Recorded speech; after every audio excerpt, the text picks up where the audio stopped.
Lord be with you. And with your spirit. A reading from the Holy Gospel according to St. Luke. Glory to you, O Lord. Luke chapter 24, verses from 13 to 35. That very day, the first day of the week, two of his disciples of Jesus were going to a village named Emmaus, about 7 miles from Jerusalem. And they were talking with each other about all these things that had happened. While they were talking and discussing together, Jesus himself drew near and went with them. But their eyes were kept from recognizing him. And he said to them, "What is this conversation that you are holding with each other as you walk?" And they stood still, looking sad. Then one of them, named Cleophas, answered him, "Are you the only visitor to Jerusalem who does not know the things that had happened there in 3 days?" And he said to them, "What things?" And they said to him, "Concerning Jesus of Nazareth, a man who was a prophet, mighty in deed and word before God and all the people, and how our chief priests and rulers delivered him up to be condemned to death and crucify him. But we had hoped that he was one of the redeemed Israel. Yes, and besides all this, it is now the third day since these things happened.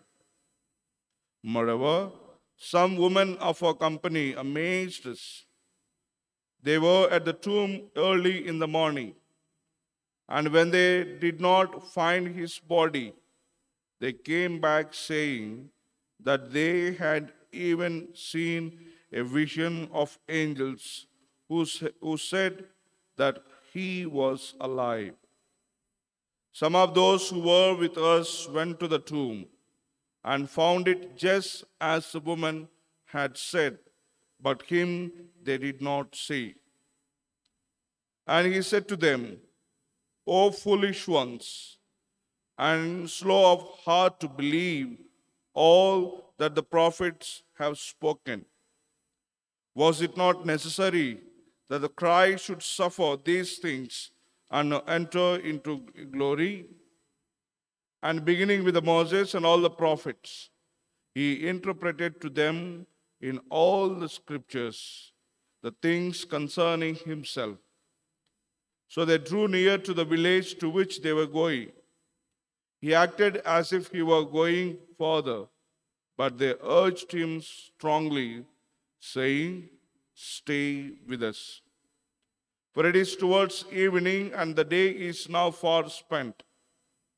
So he went in to stay with them. When he was at table with them, he took the bread and blessed and broke it and gave it to them. And their eyes were opened, and they recognized him, and he vanished from their sight. They said to each other, "Did not our hearts burn within us while he talked to us on the road, while he opened to us the scriptures?" And they rose that same hour and returned to Jerusalem. And they found the 11, and those who were with them gathered together, saying, "The Lord has risen indeed, and has appeared to Simon." Then they told what had happened on the road, and how he was known to them in the breaking of the bread. The Gospel of the Lord.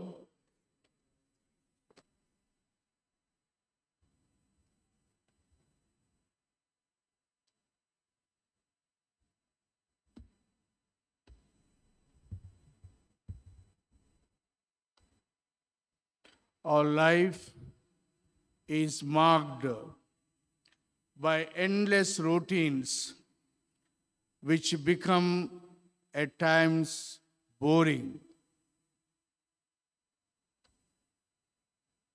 Sometimes we are worried and overwhelmed with so many problems. And we are frustrated when we are surrounded by these problems in life. Sometimes they are personal, and sometimes we experience them in a community. Can we hope to live a good Christian life in the midst of such variety of problems, experiences, drawbacks, and setbacks? Many of us experience these sometime or the other in our life. Have you never heard people say, "What is this life after all? It is full of crosses, uncherished dreams, and unfulfilled desires." So many things we think and we dream, we plan, but nothing happens. Many of our dreams are not fulfilled, and our hard work will not yield any results sometimes. And the disciples of Jesus too thought the same way. Disappointed, discouraged, and full of unanswered questions, they proceeded on their way to Emmaus. And there was so much of discussion among them. And what is this life after all? And these disciples had one thing in common. What about this Jesus in whom we put our trust?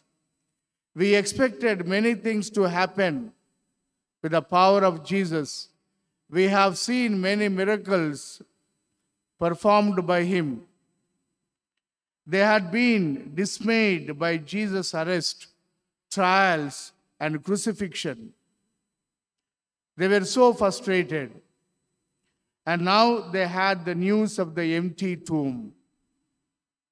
Somebody even had taken the body of Jesus. And it is again a new puzzle. Unanswered questions. Many doubts and speculations. On their way to Emmaus, another strange thing occurs. Their unquestioned acceptance of a stranger into their company.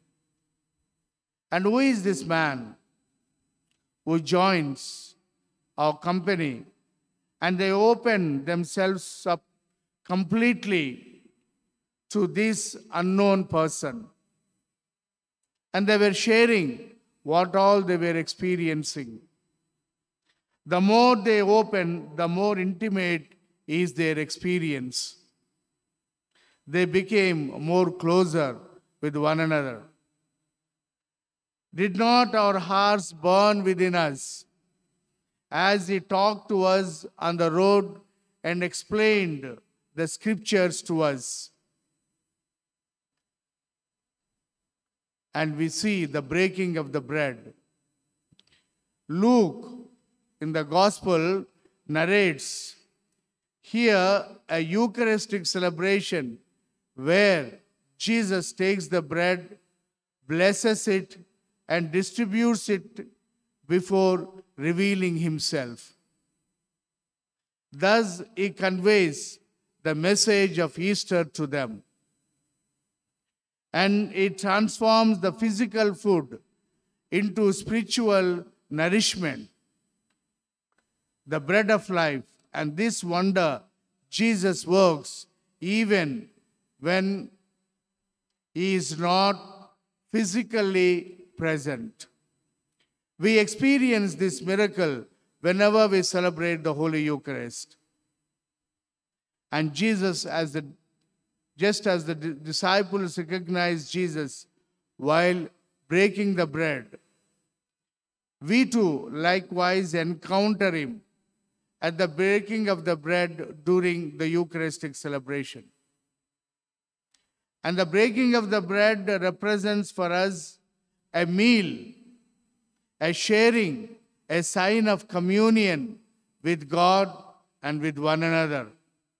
And it speaks about the communitarian aspect of sharing and loving. And that's what makes you and me to come and participate in the community celebration of the Holy Eucharist. And in the symbols of bread and wine, we should be able to experience the risen Lord more personally. That means Christ himself entering into our lives. Those people, the disciples, could not experience Jesus at the first level when he entered into their personal lives. And in the midst of our brothers and sisters, where we come together during Eucharistic celebration, Sunday gatherings, we must listen to him, meet him, and accept him as the disciples did. And finally, they accepted and recognized that he was Jesus. And this Emmaus can be for us any place where we encounter Jesus.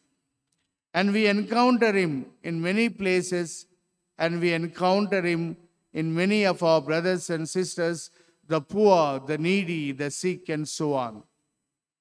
And Christ manifests himself and reveals himself whenever we come together in his name, and he is always with us. As Jesus himself says, wherever 2 or 3 are gathered in my name, there I am in their midst. And today, he is present in our midst, working this wonder, the breaking of the bread, and he becomes our spiritual nourishment. And let the Emmaus experience go deep into our hearts and influence our personal life, which has influenced the personal life of the disciples, so that the Lord may be with us unto the end of time. And this is the promise Jesus made to his disciples. He said that he would be with them unto the end of time. And he is with us unto the end of time, provided we welcome him and we receive him spiritually, and we nourish his bread and spiritually strengthened.